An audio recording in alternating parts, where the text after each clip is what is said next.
आफ्नै जीवनभित्र लुकेर बसेको आत्मबल, ऊर्जा, प्रतिभा, सम्पन्नता, प्रेम, शान्ति र आनन्दलाई चिनेर प्रकट गर्न नयाँ यात्रा प्रारम्भ गरौँ। जीवन विज्ञान, जीवन विज्ञान। मनुष्यको जीवन जसरी बनेको छ यसमा दुःखको कुनै पनि ठाउँ छैन। जीवन सुखको आनन्दको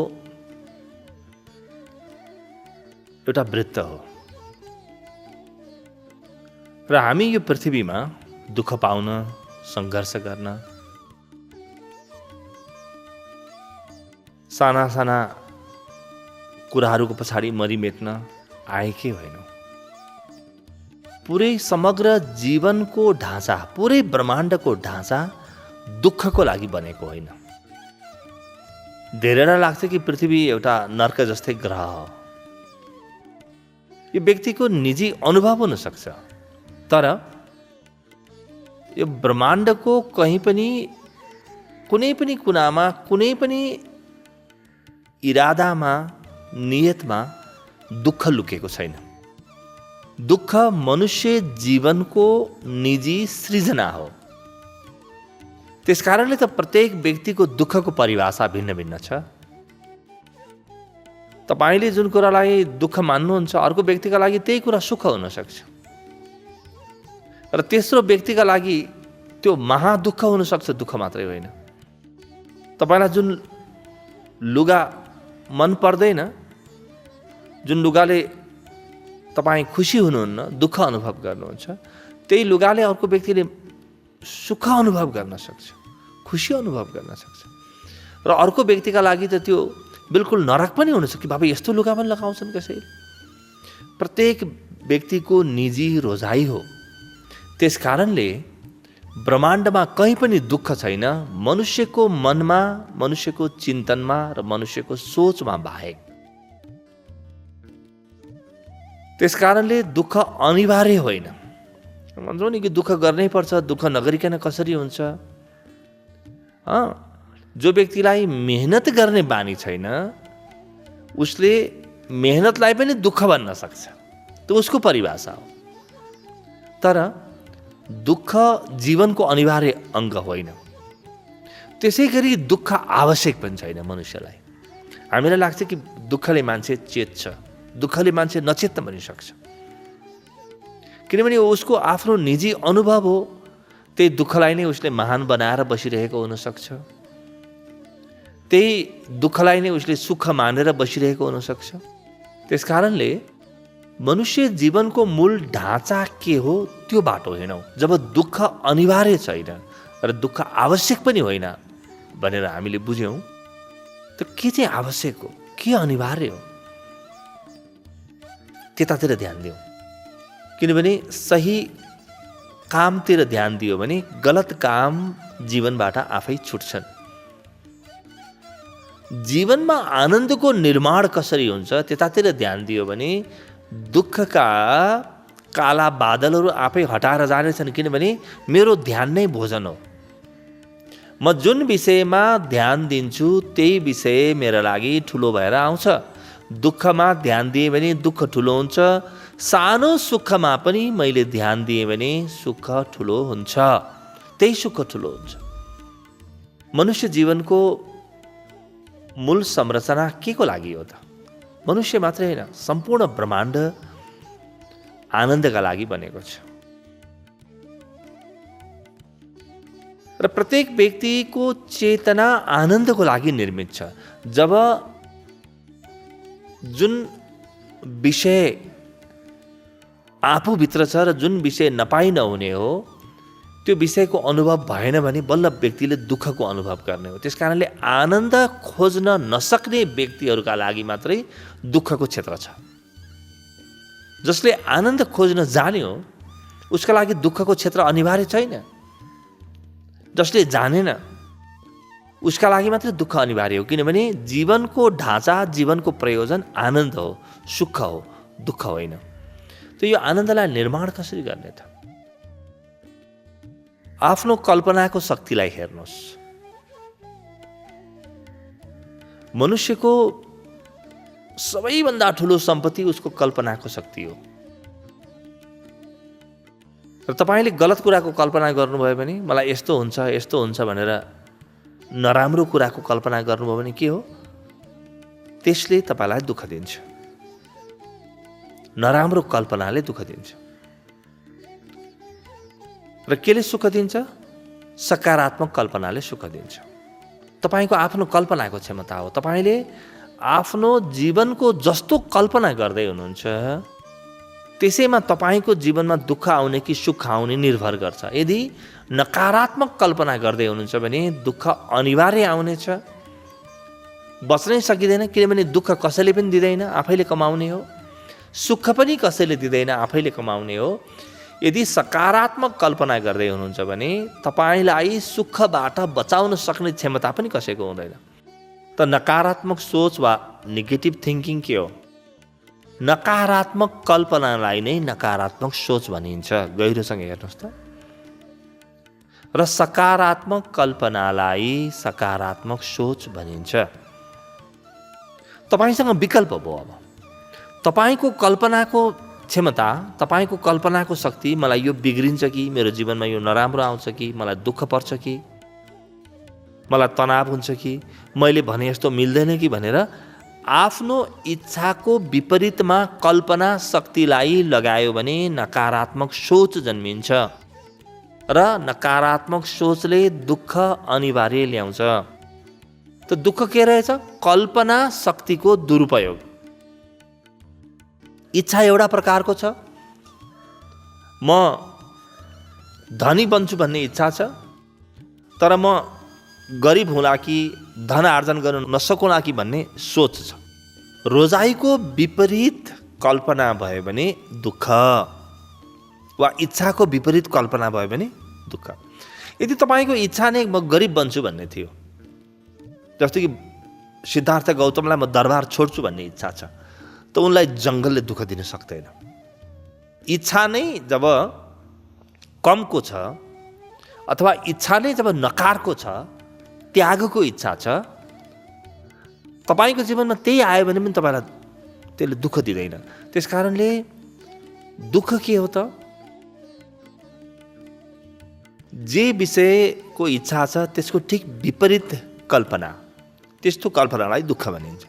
तपाईँको इच्छा भन्दा राम्रो कल्पना भयो वा बराबरको कल्पना भयो भने तपाईँ कहिले पनि दुःख अनुभव गर्नुहुन्न। त तपाईँले आफ्नो कल्पना शक्तिलाई समात्नुहोस्। यदि दुःखलाई समात्नु छ भने कल्पना कसरी बन्छ त्यसलाई हेरौँ। कल्पना के हो? कल्पनाको म सूत्र बनाइदिन्छु, सूत्रलाई बुझ्नु होला। कल्पना बराबर, कल्पना इज इक्वल टु विचार प्लस विश्वास। विचार र विश्वासको जोडलाई कल्पना भनिन्छ। विचार र विश्वासको जोड भनेको के हो? तपाईँको मनमा जुन विचार आउँछ, जस्तो विचार आएको छ म यस्तो गरौँ, यस्तो मेरो जीवन बनाउँछु, म यस्तो गर्छु भन्ने, ठिक त्यही प्रकारको विश्वास जति पनि हुन्छ, जति पनि विचार र विश्वासको मेल हुन्छ, एउटै रेखामा बग्छन्, त्यसैलाई नै कल्पना शक्ति भनिन्छ। त तपाईँको विचार यदि सकारात्मकको छ र विश्वास पनि जीवनमा सकारात्मक आउँछ भन्ने विश्वास छ, तपाईँलाई आफूमा भरोसा छ वा परमात्मामा भरोसा छ वा जीवनको प्रणालीमा भरोसा छ भने त्यो भरोसाले विश्वास जन्माउँछ। र जब विचार र विश्वास एकै ठाउँमा आउँछन् यसलाई कल्पना भनिन्छ। र त्यो कल्पना अब यदि नकारात्मक भयो भने दुःख, सकारात्मक भयो भने सुख। जब तपाईँसँग दुईटा कुरा उपलब्ध छन् भने तपाईँ यो कल्पनाको शक्तिलाई सकारात्मक तरिकाले किन प्रयोग गर्नुहुन्न?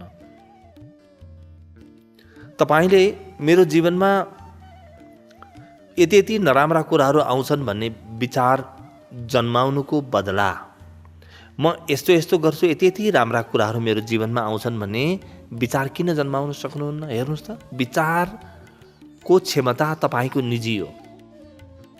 त्यो तपाईँको विचारसम्म कोही पनि प्रवेश गर्न पाउँदैन। त्यसमा तपाईँको मात्रै अधिकार छ, तपाईँको एकाधिकारको क्षेत्र हो।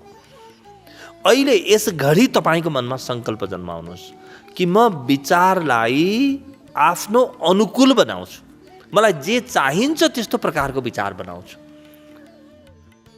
र म त्यसैमा विश्वास गर्छु। आफ्नो विश्वासको क्षेत्रलाई सकारात्मकतातिर लैजानुस्, आफ्नो मनलाई च्याप्प समात्नुहोस्, विचार र विश्वासलाई अलग बग्न नदिनुहोस्। विचार सकारात्मकको गर्नुहोस् र सकारात्मकमाथि विश्वास गर्नुहोस्। जब विचार र विश्वास एकै ठाउँमा आउँछन् तपाईँको जीवन पुरै बदलिन थाल्छ।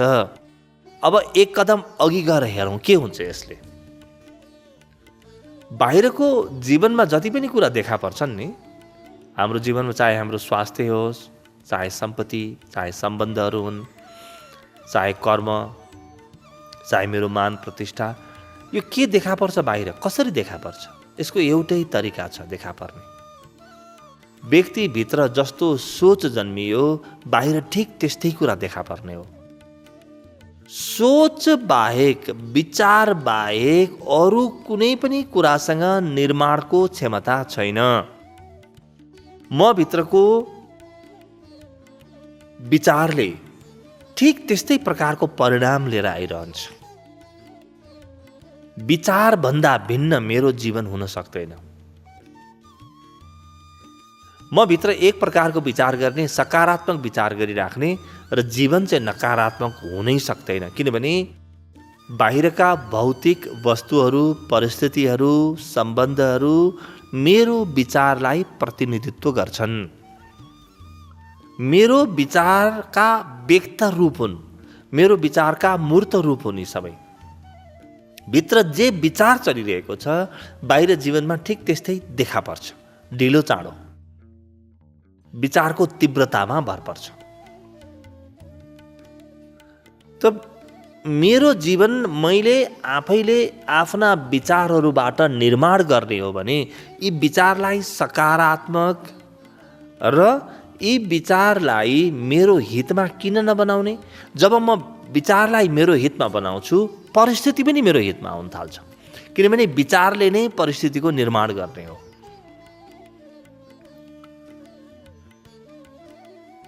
तपाईँ जुन काम गर्दै हुनुहुन्छ त्यसको बारेमा तपाईँको मनमा सोच आउँदाखेरि म त्यसमा सफल भइरहेको छु, त्यो कर्मले उपयुक्त प्रकारको परिणाम ल्याइरहेको छ भन्ने सोच बनाउनुहोस्। तपाईँको विचारलाई च्याप्प समात्नुहोस्, गलत ठाउँमा जान नदिनुहोस्, दुरुपयोग नगर्नुहोस् विचारको। किनभने मनुष्यसँग अरू केही सम्पत्ति नै छैन, एक मात्र सम्पत्ति विचार हो। त्यही विचार नै दुरुपयोग भयो भने कहाँ जान्छ। मेरो काम राम्रो भइरहेको छ भन्ने कल्पना गर्नुहोस्। त्यो कल्पनाशीलता तपाईँको आफ्नो हो, गलत ठाउँमा जान नदिनुहोस्। जसरी एउटा चित्रकारले चित्र बनाउँदैछ भने त्यही चित्रकै प्रभावमा आफ्नो कल्पना क्षमतालाई बग्न दिन्छ। त्यो चित्रभन्दा बाहिर बग्न दिँदैन। चित्रभन्दा बाहिर बग्न दियो भने त चित्र त कुरूप हुन्छ। ठिक त्यही हो कल्पना शक्ति। त आफ्नो कर्म तपाईँ जस्तो देख्न चाहनुहुन्छ ठिक त्यस्तै सोच्नुहोस्, त्यससँग एकाकार गर्नुहोस्। दिनमा 2 पटक गर्नुहोस्। प्रारम्भमा बिहान गर्नुहोस्, बेलुकी गर्नुहोस्। बिहान बिउजिने बित्तिकै र बेलुकी सुत्नुभन्दा अगाडि। तपाईँ जति धन देख्न चाहनुहुन्छ त्यससँग आफ्नो मनमा एकाकार गर्नुहोस्। बीचमा दिनभरि म गरिब हुन्छु कि के हुन्छु कि भन्ने तपाईँमा विचार आउन सक्छन्, तर बडो निष्ठाका साथ बिहान बेलुकी 2 पटक भए पनि तपाईँले आफूभित्र जति धन आर्जन गर्न मन लागेको हो त्यति धन आर्जन गरिसकेको भन्ने भावसँग एकाकार गर्नुभयो भने यो भावले बिस्तारै जित्दै जान्छ। तपाईँलाई नकारात्मक सोचहरू कम हुन थाल्छन्, नकारात्मक विचारहरू कम हुन्छन् र सकारात्मक विचारहरू बढ्न थाल्छन्। त्यस्तै तपाईँले हेर्नुहोस् कि तपाईँ कहीँ यात्रा गर्दै हुनुहुन्छ, ओहो म पुग्दिनँ कि, कहीँ बाटोमा अप्ठ्यारो हुन्छ कि भन्ने कुरासँग किन एकाकार गर्नुहुन्छ। तपाईँको कल्पना क्षमतालाई आफ्नै विरुद्धमा किन खनाउनुहुन्छ। किन आफ्नै खुट्टाले, किन आफ्नै घुँडामा आफ्नै हातले बन्चरो हान्नुहुन्छ? तपाईँ जानुभन्दा पहिले आरामसँग बस्नुहोस्, एकछिन लामो श्वास लिनुहोस्, एकछिन शान्तिको घडी आफूलाई दिएर आनन्दसँग पुगेको, खुब प्रसन्न भएको, आफ्नो लक्ष्य पुरा भएको सोच्नुहोस्, कल्पना गर्नुहोस् र त्यसैसँग एकाकार गरेर निस्केर हिँड्नुहोस्। अनि तपाईँ हेर्नुहोस् तपाईँको यात्रा कसरी सफल हुन्छ। यात्राले तपाईँलाई गन्तव्यमा पुर्याउने मात्रै होइन, तपाईँको मनलाई पनि अत्यन्तै सुन्दर बनाउँछ। यात्रा पुरा मात्रै हुँदैन, तपाईँको मन पनि पुरा हुन्छ। तपाईँको सम्बन्ध छ, सम्बन्धको कुरा पनि यही हो। फलानु व्यक्ति मसँग रिसाएको छ भन्ने कुरासँग किन एकाकार गर्नुहुन्छ? फलानु व्यक्तिसँग मेरो सम्बन्ध राम्रो हुन्न कि भनेर किन एकाकार गर्नुहुन्छ? परिवारले मलाई राम्रो देख्दैन कि भनेर किन एकाकार गर्नुहुन्छ? तपाईँको कल्पना क्षमता हो। तपाईँले जे कल्पना गर्नुहुन्छ भोलि त्यही यथार्थ बन्छ। त्यो बाहेक अर्को विकल्पै छैन। नियम नै यही हो, कानुन नै यही हो भने कल्पना क्षमताको दुरुपयोग किन गर्नुहुन्छ? तपाईँ आफ्ना परिवारका सबै सदस्यहरू तपाईँसँग खुसी भएका, नाचिरहेका, गाइरहेका, मुस्कुराइरहेका, खुब प्रसन्न भएका, सबै विकसित भएका, कोही घोसे मुन्टो लगाएर बस्ने नभएका, खुब प्रसन्न भएका, यस्तो कल्पना गर्नुहोस् र त्यो कल्पनासँग एकाकार गर्नुहोस्। दिनमा 2 पटक गर्नुहोस्। जतिखेर सुकै त्यो विचार, गलत विचार आउँछ भने यो 2 पटकको एकाकारले पनि तपाईँलाई धेरै सजिलो हुन थाल्छ र बिस्तारै तपाईँको मन तपाईँको हातमा आउँछ, तपाईँको सोच तपाईँको हातमा आउन थाल्छ। तपाईँले कुनै परीक्षा लेख्नुभएको छ वा अन्तर्वार्ता दिनुभएको छ, अब बिग्रेला कि म बिग्रियो भने के गर्ने, मेरो अन्तर्वार्ता अहिले पनि बिग्रियो भने मेरो काम नै हुँदैन, मेरो जागिर नै हुँदैन, मेरो फलानु ठेक्का परेन भने म कसरी बाँच्ने, मेरो केटाकेटी कसरी पाल्ने, यो कुरासँग किन एकाकार गर्नुहुन्छ? तपाईँको जीवनले तपाईँको विचारलाई पछ्याउँछ। गलत कल्पनाले जीवन गलत बाटोमा लैजान्छ। त तपाईँ आफ्नो परीक्षामा अपेक्षा गरे अनुसार अङ्क आएको, अपेक्षा गरे अनुसार प्रतिफल आएको कल्पना गर्नुहोस् र त्यसैसँग एकाकार गर्नुहोस्। आफ्नो अन्तर्वार्ता सफल भएको, आफूले काम पाएकोसँग एकाकार गर्नुहोस्। त्यो काम पाउनुभन्दा पहिले नै तपाईँ लायक भइसक्नुहुन्छ। तपाईँ त्यो विषयमा उत्तीर्ण हुनुभन्दा पहिल्यै तपाईँको मन भने, तपाईँको चेतना भने उत्तीर्ण भइसकेको हुन्छ। तपाईँले जीवनका हरेक कुरालाई च्याप्प समात्नुहोस्। कल्पना शक्तिको दुरुपयोग हुन नदिनुहोस्। र यो शक्ति तपाईँभित्र मात्रै छ, अरू कसैले त्यसमा पहुँच पाउँदैन भने जिम्मेवारी तपाईँको मात्रै हो, तपाईँ बाहेक अरू कसैको जिम्मेवारी छैन। र कति सजिलो छ हेर्नुहोस् त, आफ्नो कल्पना क्षमतालाई फैलाउनुहोस्, सुन्दर कल्पनाहरू गर्न थाल्नुहोस्।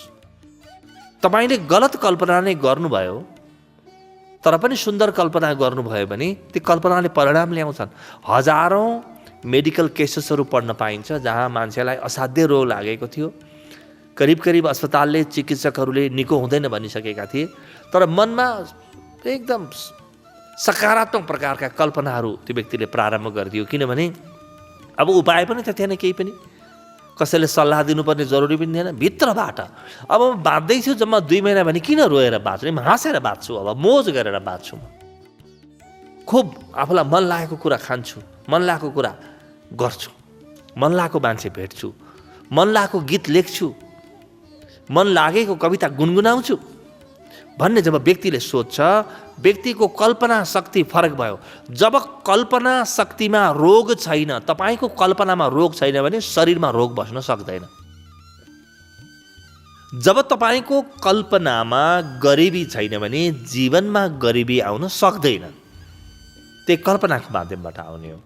जब तपाईँको कल्पनामा बिग्रेका सम्बन्धहरू छैनन् भने जीवनमा सम्बन्धहरू बिग्रिनै सक्दैनन्। किनभने तपाईँको कल्पनाको घोडा चढेर सम्बन्धहरू बिग्रिने हुन्।